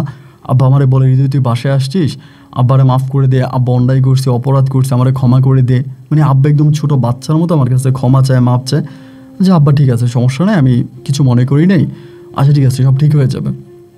ভালো করে আব্বুর সাথে কথাবার্তা বলতেছি, আব্বু আমার সাথে মোটামুটি নম্র ভদ্র ভালো করেই কথা বলতেছে। এমন করে সময়গুলো কাটতেছে, 1 দিন 2 দিন 3 দিন কেটে গেল। এর মধ্যে অহনাকে বলো, অহন আমি কী করবো, এখন কি করা যায়? তুমি তো আমাকে বাসায় যাইতে বললাম, বাসায় গেলাম, বাসায় আসি, আব্বুর সাথে কথাবার্তা বলতেছি, আব্বুর সাথে চলাফেরা করতেছি, যেমনি যেমনি শিখাই দিলা তেমনি তেমনিই করতেছি, এখন কি করা যায়? এরই মাঝে যখন আমাকে বলতেছে, তোমাকে একটা কথা বললে যদি রাগ না করো, মানে ঠিক যেভাবেই তিথি তোমাদের পরিবারে ঢুকছে, তোমাদের ক্ষতি করছে, আমি একইভাবে তিথির 12টা বাজায় দিতে চাই, যদি তুমি আমাকে একটু হেল্প করো। আমি বললাম ঠিক আছে হেল্প করবো, বলো কীভাবে হেল্প করতে হবে, কী করতে হবে, যা করতে হবে আমি তাই করবো, আমাকে বলো কী করতে হবে। অহনা তখন আমাকে বলে যে তোমার আব্বার কন্ট্রাক্ট নাম্বারটা আমাকে দাও, তাতেই হবে। আমি বললাম আব্বার কন্ট্রাক্ট নাম্বার তোমাকে দিলেই হয়ে যাবে, সব কিছু হয়ে যাবে? আমাকে বলে হ্যাঁ, তোমার আব্বার ফোন নাম্বারটা আমাকে দাও, এরপরে আমি বাকিটা আমি পরে করব। এরপরে আর তোমাকে কোনো কিছু চিন্তা করতে হবে না, তুমি জাস্ট রিল্যাক্সে থাকো, এরপরেটা আমারটা আমিই করে নিব। আমি তখন বললাম যে তা কী করবা তুমি? ও বলে প্লিজ তুমি নাম্বারটা দাও, আমি কাঁটা দিয়ে কাঁটা তুলব। তাই আমি বললাম যে ঠিক আছে। পরে আমি আমার আব্বার ফোন নাম্বারটা দিলাম ওকে, দেওয়ার পরে প্রায় 15-20 দিন কেটে গেল, কিন্তু কিছুই করতে পারলো না। কিছু না করার পরে একদিন হলো কি, আমারে ও বলল যে হৃদয় তোমাকে একটু একটা কাজ করতে হবে। তাই আমি বললাম যে কী কাজ? বলে দেখো এই যে পানি, মানে আমাকে একটা বোতলে পানি দিল, বলে এই পানিটা তোমার আব্বাকে খাওয়াবা। তাই আমি বললাম যে হ্যাঁ আব্বাকে খাওয়াবো। তারপর বলে তোমার আব্বুকে এই পানিটা খাওয়াবা এবং তোমার আব্বা যেই বিছানায় ঘুমায় ওই বিছানায় বালিশের ভিতরেই এই তাবিজটা ঢুকাই দিবা। ওইটা তাবিজ ছিল না, একটা কাগজ পেঁচে আনছে যে এটা তোমার আব্বার বালিশের মধ্যে ঢুকাই দিবা, এবং তোমার আব্বার ব্যবহৃত জুতা, যে জুতা তোমার আব্বা ব্যবহার করে ওই একটা জুতা আমাকে দিয়ে যাবা, তাহলেই হয়ে যাবে। তো ওর কথাগুলো শুনে আমার কাছে যেটা মনে হচ্ছে কোনো ব্ল্যাক ম্যাজিক করবে। আমি তখন বললাম যে তুমি কি আমার আব্বাকে ব্ল্যাক ম্যাজিক করতে চাও, কালো জাদু করবা? ও বলে হ্যাঁ, তোমার আব্বুকে কালো জাদু করে আমি ওই মেয়ের হাত থেকে তোমার আব্বাকে নিয়ে আসবো। আমি তোমার আব্বুকে ব্ল্যাক ম্যাজিক করবো, ব্ল্যাক ম্যাজিক করার পরে তোমার আব্বা ওই মেয়েকে ভুলে যাবে, ওই তিথিরে ভুলে যাবে, এবং তিথির কথা আর মাথায়ও আনবে না। তিথিকে ছেড়ে দিয়ে তোমার আব্বা তোমার আম্মার কাছে পুনরায় আবারও চলে যাবে। আমি তখন বললাম তোমার কথা ঠিক আছে তো, শিওর তো? আমাকে বলে শুধু শিওর না, 100% শিওর। তুমি শুধু এই কাজটা করো, এই পানিটা তোমার আব্বাকে খাওয়াই দিবা এবং এই তাবিজটা তোমার আব্বা যে বালিশে ঘুমায় বালিশের ভিতরে দিবা, এবং তোমার আব্বার ব্যবহৃত একটা জুতো এই না আমাকে দিবা, আর কিছুই করা লাগবে না। এটা বলার পরও যেমনি বললো, যেহেতু আমি বাসায় থাকি আমি ওভাবেই করতেছি। আর এখানে আরেকটা বিষয় বলে রাখি, তিথি কিন্তু খুবই কেয়ারফুল ছিল, আমার সাথে কথা বলতো না, রুমের মধ্যে দরজা আটকায় বসে থাকতো, আব্বা ফোন দিলে ঘরের দরজা খুলতো, নাইলে মানে রুমের দরজাও খুলতো না। এইভাবে হচ্ছে আমার আব্বার সাথে থাকতো, মানে আমাকে ভয় পাইতো যে আমি ওনাকে মেরে ফেলে কিনা বা ওনার কোনো ক্ষতি করি কিনা, এগুলো। তো এরকমভাবে আমি তখন করলাম কি, যে আমার অহনা যেভাবে শিখাই দিল সেমভাবে আমি তখন কাজ করলাম। কাজ করে আমি আব্বার এভাবে করে দিলাম। দেওয়ার কিছুদিন পরে, বেশি না প্রায় 15-20 দিন পরে, আমার আব্বা হঠাৎ করে ছোটো ছোটো বিষয়গুলোতে রেগে যেত। ধরেন একদম ছোটোখাটো কোনো একটা বিষয় হঠাৎ করে রেগে যেত এবং বলতো এটা এভাবে করতেছে না, ওভাবে করতেছে, মানে খুব রেগে যেত আমার আম্মার সাথে। মানে আমার ওই মানে তিথির সাথে আমার আব্বা আর ভালোভাবে কথা বলতো না, সহ্য করতে পারতো না। এবং আমি তখন অহনাকে বললাম যে Ahana you are a success, তোমার আইডিয়া পরিপূর্ণভাবে ঠিক আছে। এখন আমার আব্বা তিথির সাথে খারাপ ব্যবহার করতেছে, বাজে ব্যবহার করতেছে, আমার আব্বা এবার কিন্তু তিথিকে ঘর থেকে বেরিয়ে করে দিবে, তিথিকে আর আমাদের ঘরে রাখবেই না। আমার আব্বা কিন্তু তিথির উপরে খুবই রেগে যাচ্ছে, ছোটোখাটো বিষয় নিয়ে রাগ করতেছে, এবং আমি এরকমও শুনতেছি রাতের বেলায় তিথির গায়ে হাত পর্যন্ত তোলে, এরকম হয়ে যেতেছে আমার আব্বা। তো এই এখন মনে হয় কাজ হবে। এই সময়টাতে তখন আমার বলতেছে হৃদয় তুমি বাসা থেকে চলে যাও। আমি বললাম জমা এটা তুমি কী বলতেছো, বাসা থেকে চলে যাবো? বলে হ্যাঁ বাসা থেকে চলে যাও, তুমি এই বাসায় থাইকো না, তুমি তোমার আম্মুর কাছে চলে যাও। ও আমার যেমনি শিখাই দিল, ওখানে যেমনি শিখাই দিল একইভাবে আমি তখন আব্বুরে বললাম যে আব্বু আমি আর এই বাসায় থাকবো না, আমি আম্মুর বাসায় চলে যাবো, মানে নানুর বাসায় চলে যাবো। আমার আব্বা বলতেছে এটা কী ধরনের কথা বললি, তোর নানুর বাসায় চলে যাবে, কেন চলে যাবে? আমি বললাম যে আমি এই বাসায় থাকবো না, এই বাসায় আমার ভালো লাগে না, আমি চলে যাবো। এই বলে আমি তখন এই বাসা থেকে আমার নানু বাসায়, মানে নানু বলতে আমার খালামুনির বাসায় আবার শিফট হয়ে গেলাম, খালামুনির বাসায় চলে গেলাম। আর এদিক দিয়ে অহনা তার মতো করে কাজ চালাইতে আসছে, কোনো একটা মহিলাকে দিয়ে ওই কাজগুলো করতেছে, কীভাবে করে এবং করতেছে এবং অনেকগুলো দিন পরে আমরা দারোয়ানের মাধ্যমে জানতে পারি আমার আব্বা তিথিরে মারতো, তিথির গায়ে হাত তুলতো, অত্যাচার করতো, এবং একটা পর্যায়ে আমার আব্বা তিথিরে পরিপূর্ণভাবে ছেড়ে দেয়, যেটা বলে যে আপনার তালাক দেওয়া, ওভাবেই তিথিকে তালাক দিয়ে দেয়। তালাক দিয়ে দেওয়ার পরে তিথি তখন করে কি, একটা বেসরকারি কোম্পানিতে চাকরি নেয়, ওইখানে তিথি তখন চাকরি করে, ভালোই অবস্থানে, ভালো একটা মানে চাকরি নেয়, খুব ভালো একটা চাকরি। আমার আব্বা তখন ঘরের মধ্যে একাই থাকে, বাসায় একাই থাকে। আমি তখন অহনাকে বলি যে অহনা এখনই কি আম্মাকে পাঠিয়ে দিব বাসায়, আম্মাকে বাসায় যাবে, আম্মাকে বাসায় পাঠাবো? অহনা বলতেছে না এখনই পাঠাইও না, একটু ধৈর্য ধরো। আমি যে মহিলাকে দিয়ে কাজ করাইতেছি ওই মহিলা যেভাবে বলে আমাদেরকে সেভাবেই কাজ করতে হবে, এর বাইরে আমরা কাজ করলে বিপদে পড়ে যাব। মহিলা আমাদেরকে যেভাবে বলে, যে ফর্মুলাতে বলে আমরা ওই ফর্মুলাতে কাজ করব। তুমি ওভার কোনো কিছু করতে যাও না, তুমি ওভার কোনো কিছু করলেই বিপদে পড়বা, প্লিজ ওভার কিছু করো না। আমি মহিলার সাথে কথাবার্তা বলে তোমাকে বলবো যে কোন কাজটা পরে কোন কাজটা করতে হবে। আমি বললাম যে আচ্ছা ঠিক আছে। পরে আবারও আমাকে এটাও বললো যে তুমি কখনোই তোমার আব্বার সামনে যাবা না, তোমার আব্বার সাথে কথা বলবা না, তোমার আব্বা ফোন দিলে ধরবা না, তোমার আম্মাকে ফোন দিলেও বলবা যে তোমার আম্মা যাতে তোমার আব্বার ফোন রিসিভ না করে, তোমার আব্বার সাথে কথা না বলে। তো তখন আমরা কেউই আব্বুর সাথে কথাবার্তা বলতাম না, আব্বুর সাথে যোগাযোগ রাখতাম না, মানে আব্বু আব্বুর মতো করে থাকতাম, আমরা আমাদের মতো করে থাকতাম। এভাবে 1 দিন 2 দিন 3 দিন 4 দিন 5 দিন 7 দিন প্রায় অনেকগুলো দিন কেটে গেল। একটা সময় অহন আমাকে ফোন দিয়ে বলতেছে যে হৃদয় আমি একটু দেশের বাইরে যাব, আমার একটা কাজিনের বিয়ে ইউএসএ, আমরা একটু আমেরিকাতে যাব। তা আমি প্রথম জানতে পারলাম যে আমেরিকাতে ওর কোনো কাজিন আছে বা আমেরিকাতে ওর কোনো মানে রিলেটিভ আছে, আমরা এই প্রথম আমি জানতে পারছি। পরে জানার পরে আমি তখন বললাম যে ইউএসএ তোমাদের রিলেটিভ আছে, এটা তো আমি আগে জানতাম না, মানে এখন বললে ইউএসএ তোমাদের রিলেটিভ আছে, এটা কেমন কথা? আমাকে বলে আরে রিলেটিভ থাকতে পারে না, আমাদের আত্মীয় আছে ইউএসএ, সো আমি যাব। এই কথা বলে আমি তখন আর মানে ওকে আমি বললাম যে আমার আব্বারটা কী হবে, বলে অপেক্ষা করো, 3 মাস পরে তোমার আব্বা ডিরেক্টলি তোমার খালার বাসায় এসে তোমার আম্মাকে নিয়ে যাবে, মানে তোমার আব্বা নিজে তোমার খালার বাসায় এসে জোর করে তোমার আম্মাকে নিয়ে যাবে, তুমি জাস্ট 3 মাস ওয়েট করো। এই কথা বললাম এবং এই কথা বলার পরে অহনা দেশের বাইরে চলে গেছে। দেশের বাড়ি চলে যাওয়ার পরে হঠাৎ করে দারোয়ান বলতেছে, মানে আমাদের বাসায় যে দারোয়ান ছিল ওই দারোয়ানও বলে যে আমার আব্বা নাকি দেশের বাইরে চলে গেছে, ওনাদেরকে বলে গেছে কয়েক মাস দেশের বাইরে থাকবে, এদেরকে সব কিছু দেখাশোনা করার জন্য। তো আব্বুর যে ম্যানেজার আছে, ম্যানেজারের সাথে কথা বললাম, ম্যানেজার হোসেন একই কথা বলতেছে, আমার আব্বু বাইরে গেছে, কয়েক মাস থাকবে, মানে ফ্যামিলি টেনশন ডিপ্রেশনের মধ্যে আছে, কয়েক মাস থাকবে এবং কয়েক মাস থেকে এরপর আমার আব্বু আবারও দেশে আসবে। তো ম্যানেজারকে বলছে সব কিছু দেখাশোনা করার জন্য। আর তিথির সাথে তো আমার আব্বার কোনো যোগাযোগ নেই। আমি জানতে পারলাম তিথি এখনও যেখানে কাজ করতো ওই কোম্পানিতেই কাজ করে ওইখানেই আছে। তিথি আর আমার আব্বার কাছ থেকে পরিপূর্ণভাবে সরে গেছে, কারণ আমার আব্বা তিথিকে অনেক মারছে, ওর গায়ে হাত তুলছে এবং প্রচুরভাবে ওকে ইনসাল্ট করছে, মারছে, হসপিটালে পর্যন্ত ভর্তি করাইছে, এমনভাবে মারছে। তো হঠাৎ করে আমার আব্বা দেশের বাইরে চলে গেল এবং অহনাও দেশের বাইরে চলে গেল। দুটো বিষয় কিন্তু তখন আমার মাথায় আসে নাই। এবং আব্বু দেশের বাইরে চলে যাওয়ার পরে আমার আম্মা তখন দারোয়ানের কাছে আসতো, আমাদের বাসায় যে দারোয়ান, ওই দারোয়ানের সাথে সরাসরি কথা বলতো। কথা বললে পরে দারোয়ান বলতো আমাদের বাসায় নাকি বোরকা পরিহিত একটা মেয়ে মাঝে মাঝে আসতো, আমাদের বাসায় বোরকা পরা একটা মেয়ে আব্বুর সাথে গাড়িতে মাঝে মাঝে আসতো, এসে বোরকা পরে আসতো আবার বোরকা পরেই বেরিয়ে যেত। তেন আমার আম্মা বলে বোরকা পরে কোন মেয়ে আমার আব্বুর মানে এখানে আসতো, এটা সেটা। পরে আমার ভিতর তখনও ভাই সন্দেহটা ওভাবে লাগে না যে অহনা কোনো কিছু করতে পারে। পরে আমি কি করলাম, একদিন অহনাদের বাসায় গেলাম। এই ঘটনার পর অহনাদের বাসায় গিয়ে আমি অহনার আম্মুর সাথে কথা বললাম যে অহনা কোথায়।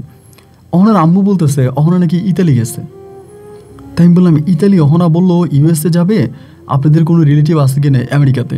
পরে বলে যে না আমাদের কোনো তো আত্মীয় স্বজন আমেরিকাতে নাই। তা অহনা তো ইতালিতে গেছে, তার কোনো একটা কাজে, কোনো একটা প্র্যাকটিসের কাজে ইতালি গেছে, আমরা তো সেটা জানি, ও তো আসলে মানে ইয়েতে যায় নাই, মানে ইউএসএ যায় নাই। পরে আমি বললাম যে অহনার কন্ট্রাক্ট নাম্বার, ওইখানে যাওয়ার পর কিন্তু নাম্বার পুরো চেঞ্জ করে ফেলে। তো ওর মায়ের কাছ থেকে আমি তখন ওর হোয়াটসঅ্যাপ নাম্বারটা নিই। হোয়াটসঅ্যাপ নাম্বারটা নেওয়ার পরে তো আমি তোর হোয়াটসঅ্যাপে কল দিই। হোয়াটসঅ্যাপে কল দিলে পরে ও রিসিভ করে। আমি বললাম যখন আমি হৃদয়, আর হৃদয় বলার পরে ও তখন লাইনটা কেটে দেয়, মানে আমার সাথে কথা বলে না, আমার নাম্বারটা পুরো মানে ব্ল্যাক লিস্টে দিয়ে দেয়, নাম্বারটা ব্লক করে দেয়। যখন নাম্বারটা ব্লক করে দেয় আমি তখন অবাক হয়ে গেলাম যে আমার নাম্বারটা ওইভাবে ব্লক করে দিল, মানে ওর সাথে আমার আর কোনো যোগাযোগ নাই। এবার আমি নেগেটিভ পজিটিভ এটা ওইটা মিলিয়ে যেটা বুঝতে পারলাম, ভাই শুনলে আপনি অবাক হয়ে যাবেন যে অহনেই আমার আব্বাকে পটিয়ে আমার আব্বাকে দেশের বাইরে নিয়ে গেছে। এবার আমি কি করব, আমার আম্মাকে তখন আমি পুরো বিষয়টা জানাই দিলাম যে মা ঘটনা তো এরকম এরকম, আম্মা ঘটনা তো এরকম এরকম এরকম এরকম ঘটনা ঘটছে। আমার আম্মা তখন বলে যে ও মাই গড, তুই নিজে খাল কেটে কুমির ঘরে নিয়ে আসলি, এই মেয়ে এগুলো তোরে দিয়া করাইলি, তুই এগুলো করলি। আমার আম্মার তখন বরিশালে এক কবিরাজ ছিল, আমার আম্মার আর কি ফ্যামিলিগত কবিরাজ, একজন হুজুর আর কি, উনি মসজিদে ইমামতি করে, মানে ও দেখলে শুনলে মনে হয় যে এত বড় মাপের কবিরাজ। আমার আম্মা তখন আমাদেরকে নিয়ে বরিশালে ওই কবিরাজের বাড়িতে গেল, আমাকে আর আমার ছোটো ভাইকে নিয়ে কবিরাজের বাড়িতে গেলাম। কবিরাজ জিজ্ঞেস করলো, আমি সব কিছু বলছি যে অহন আমাকে দিয়ে আমার আব্বুর সাথে যা যা করাইছে সবই বলছি। বলার পরে কবিরাজ তখন বলল যে ঠিক আছে তোমার আম্মু ওই মেয়ের বাবা মায়ের নাম বলো। পরে আমি অহনার বাবা মায়ের নাম বলি, সব কিছু বলি। বলার পরে ওই কবিরাজ বলতেছে ওই অহনা আমার আব্বাকে তার আয়ত্তে নিয়ে যাওয়ার জন্য ও আমার আব্বাকে ব্ল্যাক ম্যাজিক করছে। অহনা আমার আব্বাকে ব্ল্যাক ম্যাজিক করছে। ব্ল্যাক ম্যাজিকের কারণে আমার আব্বা তার আগের বউ তিথিকে ছেড়ে দিছে, ডিভোর্স দিয়ে দিছে, তালাক দিয়ে দিছে, এবং এরপরে অহনার প্রতি আমার আব্বা আকৃষ্ট হয়ে গেছে এবং শেষ পর্যন্ত অহনাকে নিয়ে আমার আব্বা দেশের বাইরে চলে গেছে। আমার আম্মা কবিরাজের হাতে পায়ে ধরে কান্নাকাটি করতেছে যে আমার স্বামী যা করার তা করছে, এখন যেটা করছে এটা আসলে আমি কী করবো, আপনি বাঁচান। পরে কবিরাজ বললো যে ঠিক আছে, সমস্যা নাই, এটা আমি ঠিক করতে পারবো, আপনারা আমাকে একটু সময় দেন। তাই আমরা ওরকম করে সময় দিতেছি। আর বললো যে আপনারা, আমার আম্মাকে বললো যে আপনি আপনার হাজব্যান্ডের সাথে কথা বলার জন্য যোগাযোগ করেন, আপনার হাজব্যান্ডের সাথে কথা বলেন, উনি কোথায় আছে ওনার সাথে যোগাযোগ করেন, এরকম। পরে এরই মাঝে কবিরাজ আবার অনেক কিছু চাইলো, যেমন 7 পুকুরের পানি চাইলো, এবং আমার আব্বার ব্যবহৃত জিনিসপত্র চাইলো, অহনার ব্যবহৃত জিনিসপত্র চাইলো। আমি সবই ম্যানেজ করছি। অহনাদের বাসা থেকে অহনাদের কাজের মেয়েকে দিয়ে অনেক কিছু ব্যবহার করছি, মানে বের করে আনছি, আয়না কবিরাজকে দিছি, আমার আব্বার ব্যবহৃত জিনিস কবিরাজকে দিছি, এবং যে বালিশের মধ্যে তাবিজটা ছিল ওই তাবিজটা পর্যন্ত বের করছি, এবং অনেক কিছু করছি। করানোর পরে প্রায় আপনার 41 দিন পর্যন্ত কবিরাজ বলল যে 41 দিন এরকম থাকবে, এবং 41 দিন পরে আপনি বেটার কিছু পাবেন। এবং 41 দিন পরে আমার আব্বা কিন্তু আমার আম্মার কোনো ফোন রিসিভ করতো না, কথা বলতো না, খুব বাজে একটা অবস্থা। পরে আমরা আব্বার সাথে যোগাযোগ করি, আব্বাকে ফোন দিই, এবং দেওয়ার পরে আব্বা আমাদের সাথে এবার কথা বলতে শুরু করে।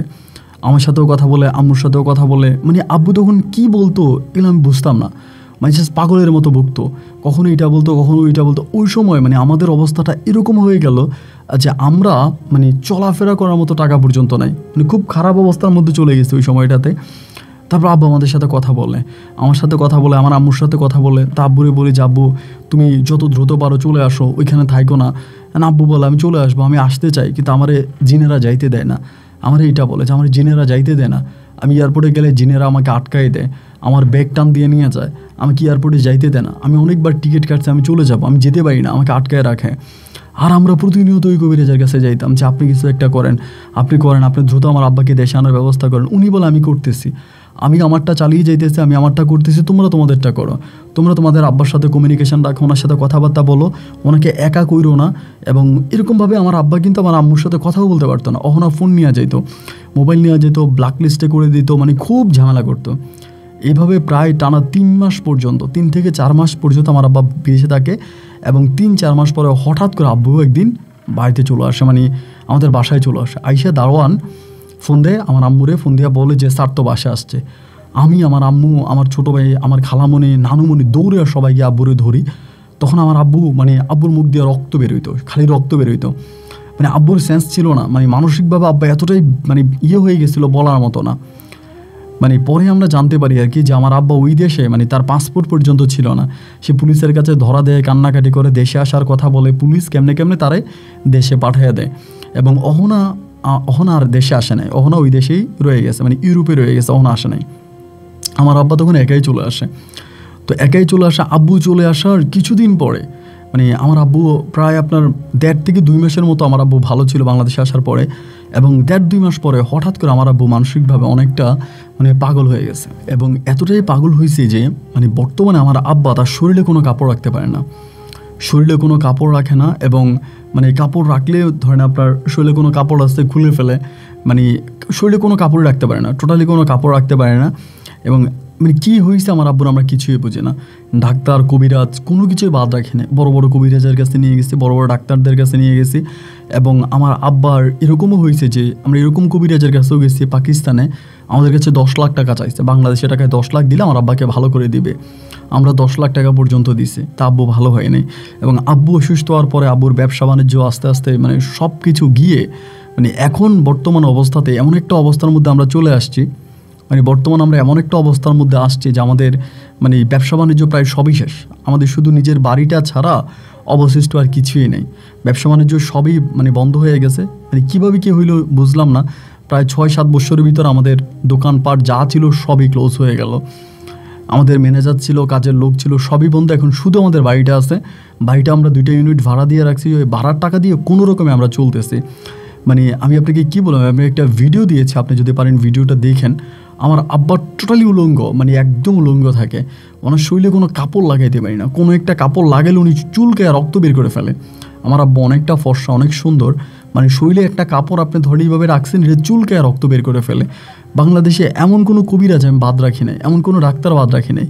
প্রতিটা কবিরাজের কাছে, প্রতিটা ডাক্তারের কাছে টাকা পয়সা হচ্ছে কত কোটি টাকা খরচ করছি তার কোনো হিসাব নাই, সব শেষ করে দিছে। কিন্তু আমার আব্বাকে আমরা আজ পর্যন্ত ভালো করতে পারি নাই।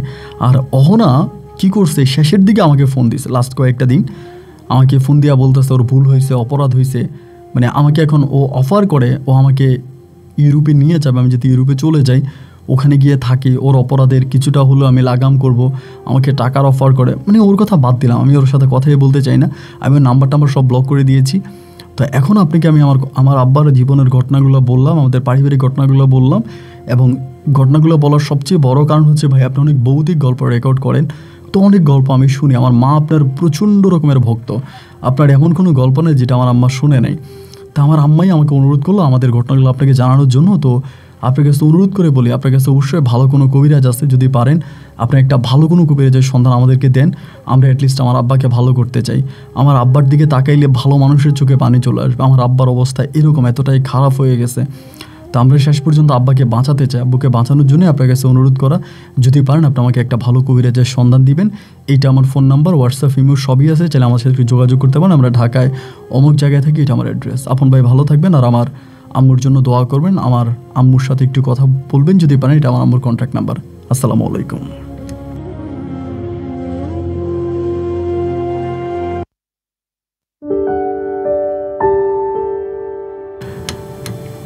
গ্রাম বাংলার একটা প্রবাদ আছে, গ্রাম বাংলার একটা কথা আছে, আল্লাহর মায়ের দুনিয়ার বাইর, আল্লাহর মায়ের দুনিয়ার বাইর। হৃদয়ের বাবা যে কুকীর্তি করেছে, এই যে তিথিকে তার জীবনে জড়িয়েছে, তিথির একটা সংসার ছিল তারেকের সাথে, সেই সংসারটা ভেঙে দিল, তিথিকে তার কাছে নিয়ে আসলো, এবং আগে পরে যেভাবেই হোক অহনা খুবই টেকনিক খাটিয়ে হৃদয়কে ব্যবহার করে তার বাবার ভিতরে ঢুকলো, এবং তিনার সাথে ইউরোপে পর্যন্ত চলে গেল। সেখানে যদি অহনা এখনও আছে।